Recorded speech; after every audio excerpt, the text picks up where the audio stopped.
talking into the microphone. Can everyone hear me at the back? Yes? Okay. Right, I'm going to read a few from the back catalogue, and then I'm going to read some new ones. Right, I'm going to start off with a poem called Stereogram. And if you're of a certain vintage, you may recall that back in the 1960s we had these record players that were kind of like great big lumps of furniture. And this was initially inspired by one of those pieces of sonic machinery. And it's a poem about getting into music, but also it's informed by the fact that having written a certain amount of poems in the 1970s and the 1980s when I was quite a young man, I stopped for about 20 odd years or more, and then out of the blue I started writing some poems again for some reason. So this is Stereogram. I was listening to Dylan's Time Out of Mind, his late renewal after wasted years. All simmer and wry despair to find that maybe he was rated again. The voice was a wreck on a burnished track.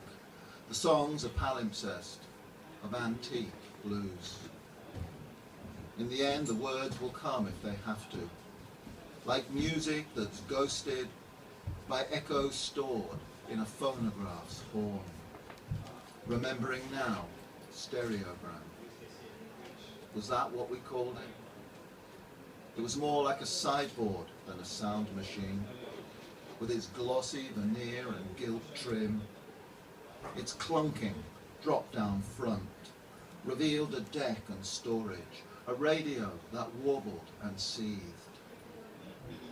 Picking up on Dylan, I worked back to his debut album.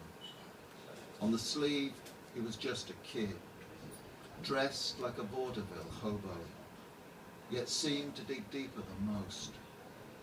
When he sang about death, he ripped through hokum. We had all our lives before us. I think it was Sue earlier who read a poem about Billie Holiday. So I'm going to use that as an excuse to read another jazz poem. This is a poem about Charlie Parker. If I can find it. I didn't plan to read